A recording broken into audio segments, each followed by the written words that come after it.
Ladies and gentlemen, the Governor. From state capitals of the nation, Sacramento, Hartford, Boise, and Annapolis, Albany, Lansing, and Columbus, the Governor, the governors have their say.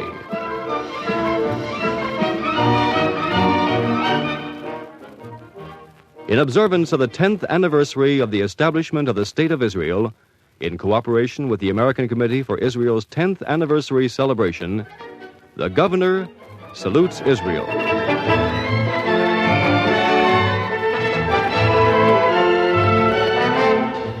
Former Governor of New York, later United States Senator Herbert H. Lehman, is General Chairman of the American Anniversary Committee.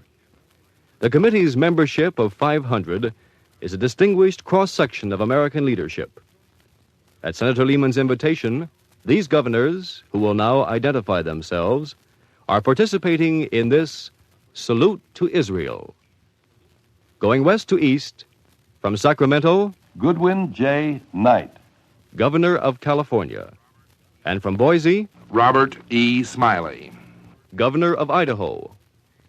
From Lansing, J. Manon Williams, Governor of Michigan. From the Executive Mansion at Columbus, C. William O'Neill, Governor of Ohio. Now, from Hartford, Abraham Ribicoff, Governor of Connecticut. From Annapolis, Theodore R. McKeldin, Governor of Maryland. Finally, from Albany, Averill Harriman, Governor of New York. The Governor salutes Israel.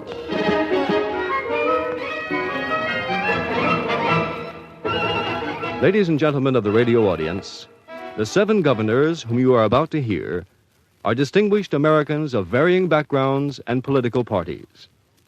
They have in common a profound dedication to the welfare of our country and the preservation of the freedoms we cherish.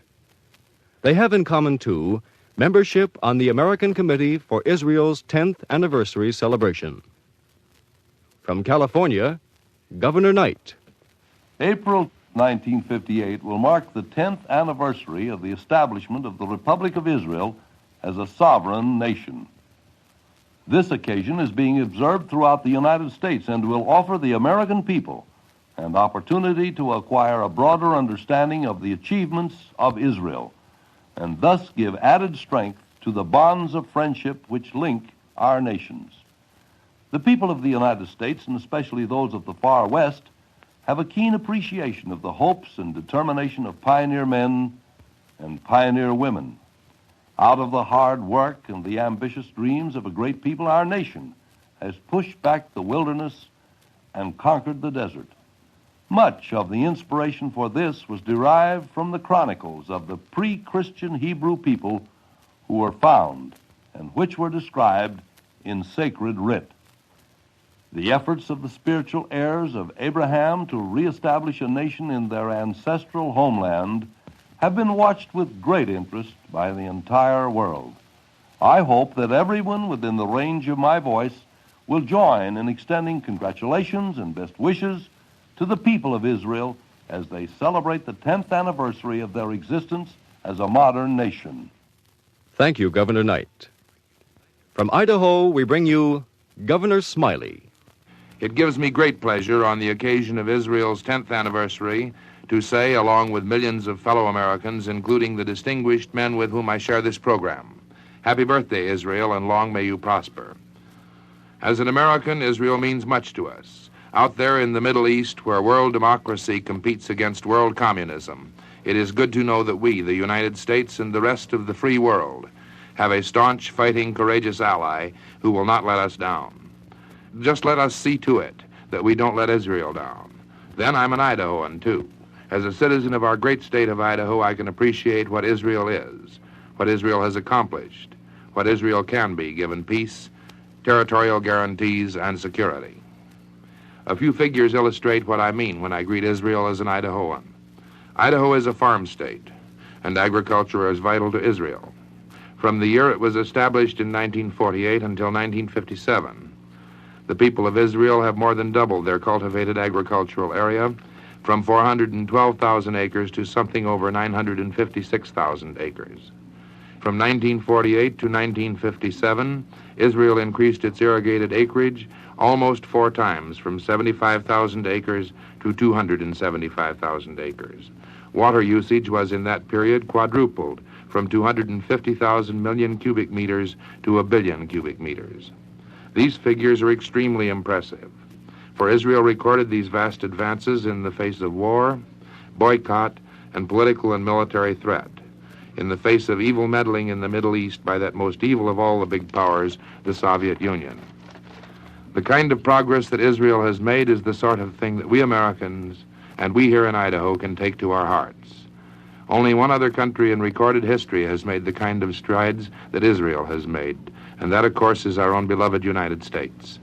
We pioneered, we flexed our muscles, we pulled in our belts, we grew, and at the same time we cemented a firm political democracy, created a sound social system. We grew not only in wealth, but also in the strength of our principles, which are the abiding principles of free men. This is the direction in which Israel, too, is moving, and where it has already scored so many achievements. On its 10th anniversary, we say to Israel, keep going. We were with you from the very beginning of your existence. You will not find us wanting. The United States may have bigger, more powerful allies than you. The free world has no ally firmer or more staunch than you.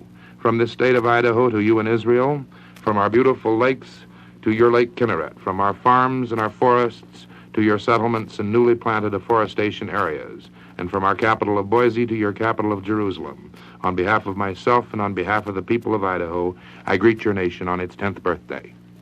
Many happy returns for many decades to come. Thank you, Governor Smiley. From Michigan, we bring you Governor Williams. 10 years ago, a new star arose in the East, the Middle East. Its name is Israel. Today we salute Israel, a mature, growing country, civilization's outpost in the Middle East. Israel, the world's newest democracy and the world's oldest land, is a thrilling place indeed. Not only is it an inspiration to walk its holy ground, but the dedication and zeal of its people today to build a new life worthy of its ancient heritage excites one's admiration and enthusiasm. The will and the heart to work wonders against all obstacles has indeed performed modern miracles. It is a privilege indeed to join in saluting Israel today. Israel is an island of progress in a sea of poverty, disease, malnutrition, political backwardness, and social instability. Americans who wish the happiest returns to Israel on its anniversary cannot overlook the rest of the region of which Israel is a part. Our interest is in all the peoples of the Middle East, Arab and Israeli. Israel is a part of that region. So are the Arab states. May I make a suggestion? For too long, United States policy seeking the isolation of the Soviet Union has been based largely on military alliances. On this premise, we've paid far too little heed to the needs of the Arab people themselves. Russia is making huge strides in the Middle East, not only by its huge armaments to Arab leaders, but by its appeal to the basic aspirations of the Arab peoples. The Middle East does not need more or better or more complex military alliances. Its need is development and a better life for its people. Let us establish a Middle East Development Organization to create large, constructive development projects in the Middle East on a region-wide scale. Let us unite with all the nations in the Middle East, and that, of course, includes Israel and the Arab states, to develop projects to bring waters to the parched lands, to eliminate malaria and other diseases, to educate people, to wipe out illiteracy, to build the economies of the lands and bolster and broaden their social structures, to develop the rich resources of the Middle East, the principal one of which, of course, is the human being himself. All that can be done if the will is there. Money? Certainly it will cost money, but the funds too can be found. Last year, on the initiative of the United States, the United Nations voted to establish a $100 million fund for developing projects for underdeveloped areas.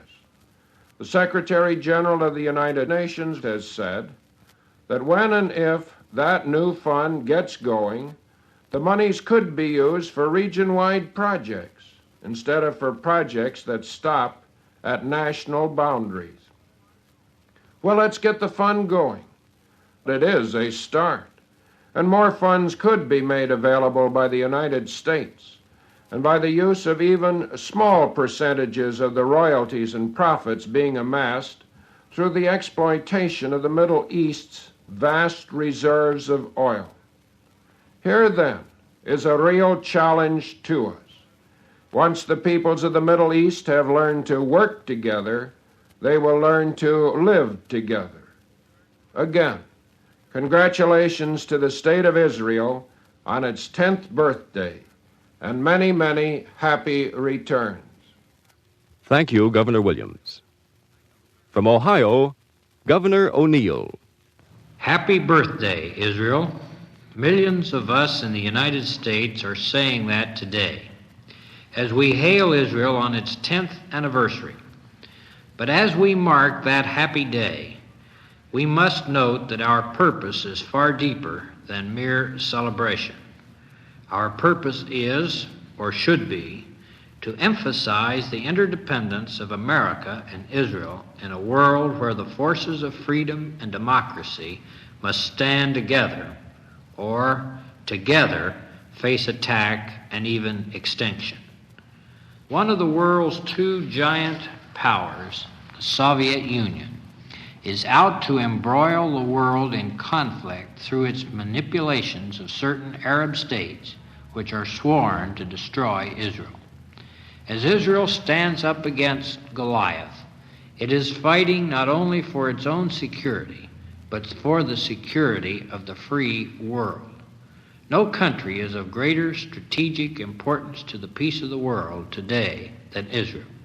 And yet, small as Israel is, suffering as it has suffered throughout its existence from war and the threat of war, from economic boycott, and from the strangling political maneuverings, in spite of all these difficulties, this small country has shown its courage, its creativeness, its devotion to democratic principle and human betterment in a way that Americans understand and appreciate.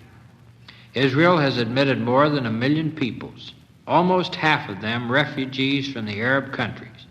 It has put these people to work.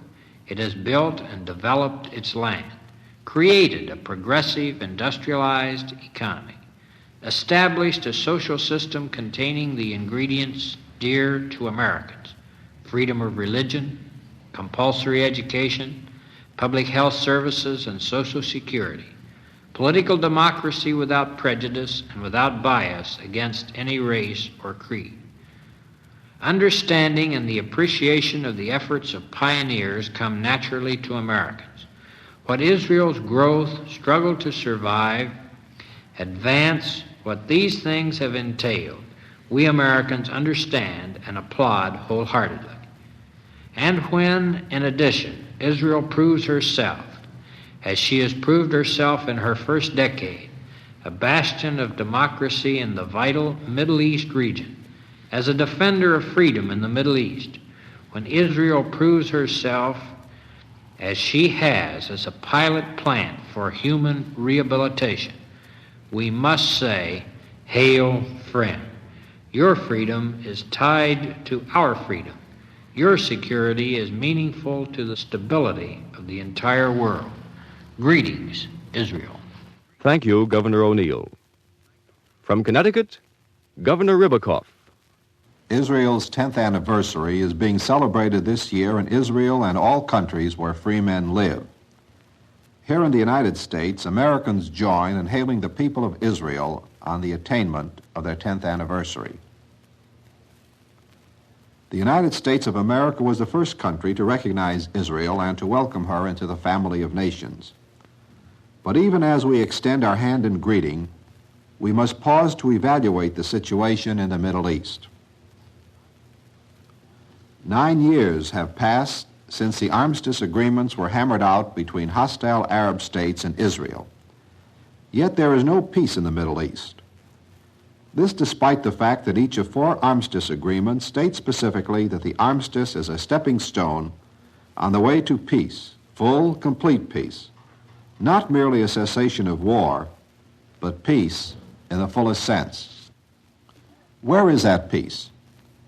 The Arab states have refused flatly to sit down at a table and talk peace with Israel.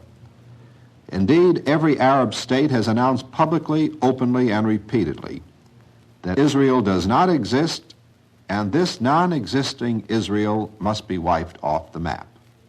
The basic, fundamental need of the Middle East is peace between the Arab states and Israel. Only with peace can there be that measure of stability which permits the transforming of a backward, impoverished region into one which offers economic and cultural growth for all its people. And if this can be achieved, then we shall have delivered a mortal blow to communist efforts there. All peace-loving people have as an objective the bringing about of direct peace negotiations between Israel and the Arab states, between Israel and one Arab state at a time, or between Israel and all of the states combined. Whatever form those negotiations take, they should be direct, face-to-face, Arab and Israeli facing each other across the conference table, talking, perhaps bargaining, but trying, negotiating for peace. Thank you, Governor Ribicoff. And from Maryland, Governor McKeldin. Reflecting on the 10 years which have elapsed since Israel's birth, one is moved to say that the American support which made possible the creation of the state has already had its just reward. In the troubled and turbulent Middle East, one firm ally of freedom and democracy has emerged, and that is Israel. The Middle East, as the world knew it for centuries, no longer exists. 3 new factors have emerged: the rise of Arab nationalism, Russian penetration of the Middle East, and displacement of Western influence. A whole continent is being subverted by the masters of the Kremlin with the assistance of Arab leadership. American policy has not yet arisen to the challenge of this new and perilous state of affairs. Today, the emotions of the Arab peoples are a major factor in the race for supremacy. We have not yet entered the competition with the Kremlin in any realistic terms in this important connection. We have yet to put to work our experience, our skills, and great resources of mind and money. This is the moment when stock-taking is imperative. It seems to me that American policy should be addressed to the attainment of 2 objectives. First, the security of Israel as the strongest Middle East ally of the free world. And second, to reach out for the support of the Arab peoples by giving them in substance the aspirations to which justice entitles them, conceived in terms of progress for them without hurt to their neighbors. Freedom from one, a chance to enjoy the fruits of the 20th century. The process of rebuilding a feudal system into a modern one is indeed a long one. But at least let us make a beginning by offering, in the context of peace between Israel and her neighbors, large-scale development on a regional basis. Development which will have no strings attached to it except one, and that is peace, without which development cannot take place. The offer should be simple. It should be direct. It should also be generous. Once we have made clear to the Arab world that in our concept, Israel is here to stay, and that we mean to strive for peace as well as development, there's a chance that peace and development will emerge. There is not a great deal of time left. Self-interest requires that we should begin now to seek peace without appeasement, development with equal justice for the Arab states and Israel. Thank you, Governor McKeldin. From New York, Governor Harriman. Many and profound changes have taken place in the Middle East in the last few years. The Kremlin has moved in. The British and French have moved out. The Arab leaders have moved together and apart. And American influence in the area has unhappily moved down. Yet there have been certain constants in the situation. One is the implacable Arab hostility towards Israel, and Arab determination eventually to destroy her. A second is the Kremlin's design to weaken and destroy Western assets and influence by material assistance to the Arab nations, and particularly through Khrushchev's vodka diplomacy. A third has been the continued failure of our government in recent years to do the one thing that might have interjected and might now interject a degree of stability in the area, namely to reaffirm in direct and meaningful terms a pledge to protect existing frontiers and armistice lines against attempts to change them by force as we did in 1950. And a fourth constant has been the serene and steadfast progress of Israel towards fulfillment of its national purposes. There are doubtless a number of ingredients in the mortar of Arab nationalism, but the one that binds is a determination to drive the people of Israel into the sea. This we must never forget. What a tragedy it will be for the Arabs, for Israel, and for the entire world if this remains the chief Arab tie that binds, rather than a combined, constructive purpose to build modern economies, banish misery, relieve disease, and build lives and nations of dignity and decency. There is an endless good awaiting to be done by future heroes of Arab nationalism, and there is a great outside willingness to help get it done.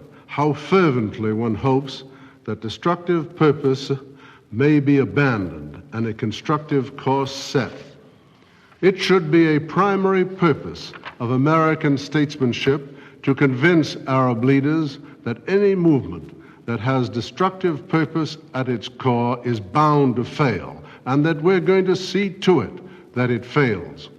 On the other hand, we must offer them our friendship and help if they will work together for human progress and live with Israel and with each other in peace. No nation is completely secure, and we Americans have been rudely shocked into understanding that this is true of the United States. Israel has need of us, but we have need of her.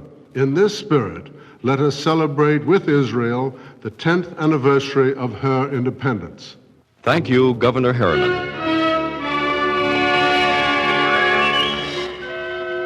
The governors have spoken.